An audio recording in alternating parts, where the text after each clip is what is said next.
When I was in my 20s, I was having a party at my house when all of a sudden our front door and our back door came down at the same time, and these men ran in and they had a mask and they had sawed-off shotguns and they proceeded to rob us.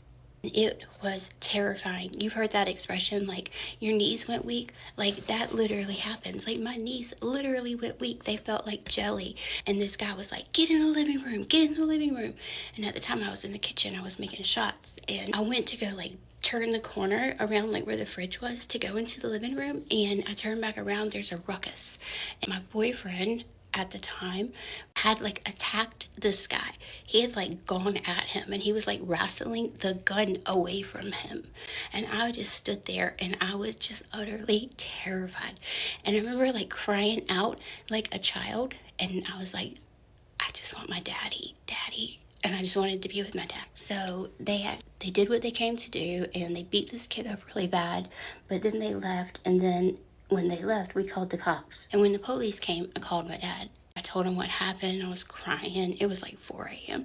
I wasn't in a good place in my life at the time. Like I was using drugs and drinking and partying and stuff, and I wasn't like super close with my dad.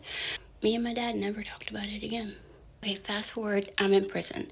I was on a team called the Get Smart team, and we would travel around and we would speak, tell our story and stuff. And one night I was telling my story, and all of a sudden I remembered this incident and what had happened. So I told the story on the Get Smart team, and then I went back to the prison and I called my dad. I just call him every single night from prison. I was like, hey daddy, do you remember that time I called you? Told you about the people who busted in our house with the guns? And he was like, yeah, I remember it all right. He was like, I never told you what happened that night, did I? And I was like, no. He said, that night, in the middle of the night, I woke up because I heard you calling my name. He said, I got up and I looked around the house just to make sure you weren't there. And when you weren't there, I hit my knees and started praying. Y'all, that night, the guy in the living room shot his gun out just in a line, and he shot him right at me.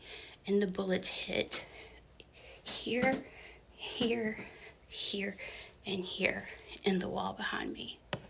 And there's no doubt in my mind that my dad's prayer saved my life.